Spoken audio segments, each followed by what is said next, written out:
Fire crews say electricity and gas will likely be out for the next several days. If you look behind me here, you'll see the American Legion was taken out by the tornado, even knocking out this ice machine. It's hot, I'm sweating, and it's the humidity that's just making it feel even hotter. We're starting to see some of that damage as the sun starts to come up. If you look behind me here, you can see the stone that crumbled off of this building. It's scattered all across the sidewalk. It was long awaited. Today, the victim gave her response to the man that stabbed her and left her to die on her front lawn. She says it's something she won't be able to forgive him for. And now we're zooming out to look at the big picture. What kind of economic impact can this stadium have on Wichita after sitting essentially dormant for a year? This event carries heavier than some of these big fish. The reason why, all the funds go back into the community. Look at this piece of ice. It's about an inch thick. This is what the kids fell through. John, it's been rainy, gloomy, and windy all across Kansas. And early this morning, the severe weather caused damage to northwest Sedgwick County. We are just in front of where that crash happened at this intersection at Washington and Waterman, and a few blocks west, that is where they found the pickup. Business here was filled with water up to just below the handle. For reference, that's about your kneecap. This includes your security and alarm systems, even if it's only 2 years old. Jay and Claudia Mann live in an assisted living facility in Wichita. Their children plan to visit in March, but the pandemic shut that down. One son says this week was like waking up on Christmas Day.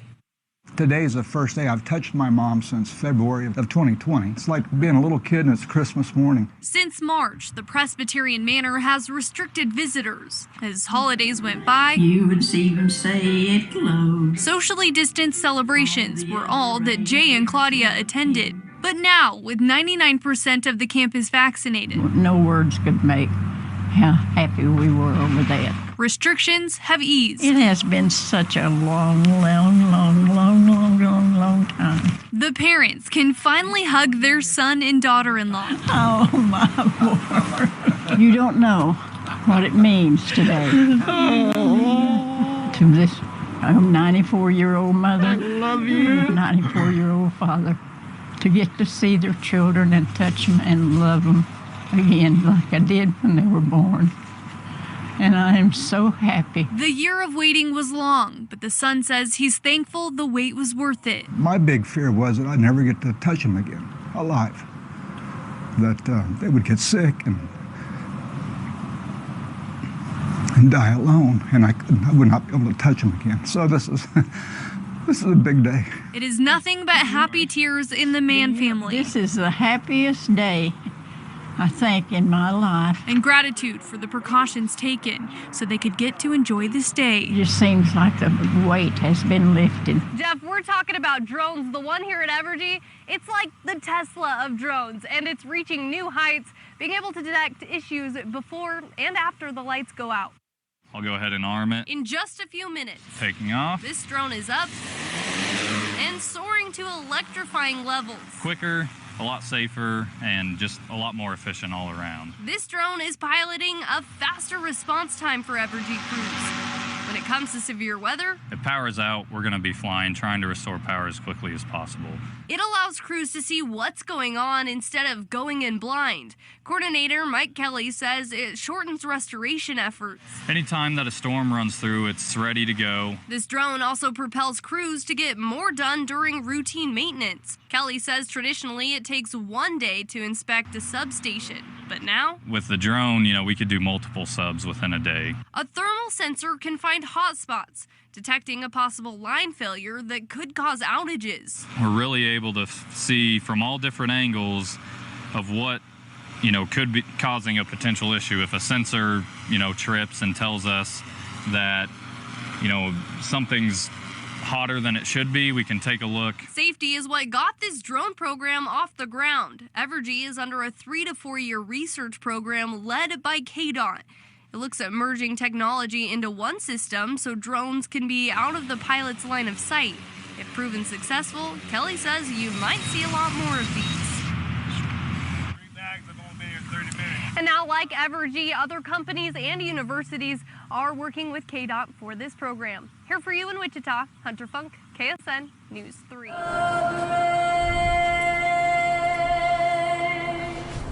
Okay, let's start with number 1.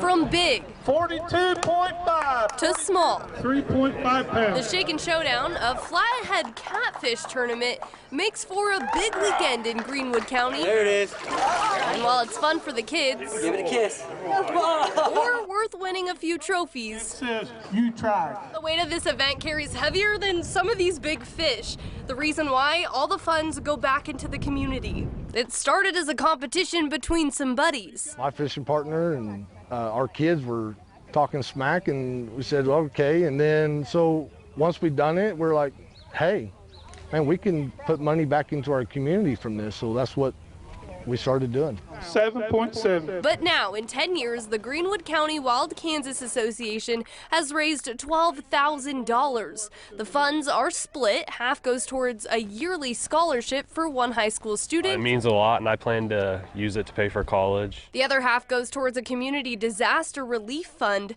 that helps community members with things like house fires, tornadoes, or like Stephen Mead, who's battling cancer. Guys come down and donated money to help me from my travels back and forth to my treatment, and about all I can say, they helped out quite a bit. It's helped 31 families and 16 high school students so far, and it's something the group expects to last for many years to come. 42.5. It's a pretty neat deal. I don't think it'll ever go away.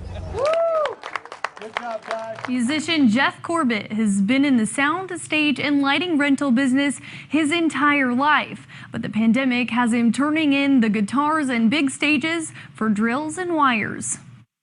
Just do exactly that. Just do that. Yeah.